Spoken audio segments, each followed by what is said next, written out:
So 35 years ago, give or take, Scoutmaster Tom Clark, who lived on Old Meeting House Lane right on the river, had researched and rediscovered the old Wampanoag Canoe Trail, which essentially took us up the North River, across Route 14, and then up through a series of ponds, through East Bridgewater, and finally down from the Taunton River to Dighton Rock. For us, it was a lot of mosquitoes. It was conger or lamprey eels up in the headwaters here. It was, I remember a couple of the boys actually caught frogs and ate the frogs' legs. Now we'll go to a couple of years ago. Nick Tyak, who was an intern at North and South River Watershed Association, had told Samantha that he was going to do the trip as a fundraiser. And so he started canoeing the same route again, you know, some 30 odd years later as a fundraiser. Well, this year he's off to college, I believe. Can't make it. Hopefully I can get some of his friends to come. So it's essentially going to be a 4-day trip, starting on Saturday, June 9th at noon from the Driftway, with the tide going in, which, if you can see today, is an important thing to do. And we'll end up the first day up by the Stone Bridge in Hanover. There'll be a party that night. And then the next day the fun stuff begins with a slog through the swamps, the mile portage, and across Montponset Pond, Stump Brook, and all the way down to Dighton. So we're still working out the logistics. Nick's given me his notes on that. I have all the old topo maps from Scoutmaster Clark, and I actually have one paddler who's flying in from Saudi Arabia just for 5 days to do the 4 days of the trip.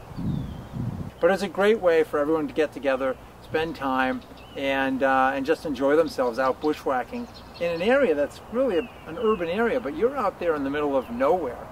There's ospreys, and there are great blue herons, probably eagles at this point, and all kinds of other wildlife that you see if you just slow down a little bit and take your time and look around you. The American Indians, or the Aboriginals, have been in this area for about 10,000 years. But one of the methods of transportation was taking canoes up the North River, or down, and then through the series of brooks and cutting across all of southeastern Massachusetts to get down to the Dighton Rock area, Taunton. That would have put the Indians here, the Wampanoags, in contact with the Narragansetts. So I've been on this river for probably about 45 years almost now. In fact, just down there we put a dock in when I was a kid, and we've got the old Super 8 home movies to show that. And the nice thing is the river hasn't really changed that much in that period of time. Certain things are better. The clam flats have reopened. Other things are worse. There used to be blue mussels, shoals of them, down below Mary's Boatyard and all the way out to the mouth, and great schools of codfish that I used to be able to catch when I was a kid and flounder in the river. Some of that's coming back, but it's still not like it was. Upriver is like a wilderness. It's almost, there are certain places, even before Route 3A, where you can't see a house. You hear the traffic of the highway if the wind's blowing, but other than that, it's a wilderness just like it was before. And I think it's only stays that way and has stayed that way because people care about it. Because people pick up the trash, because people make people aware of that jewel that sits here in the heart of the South Shore.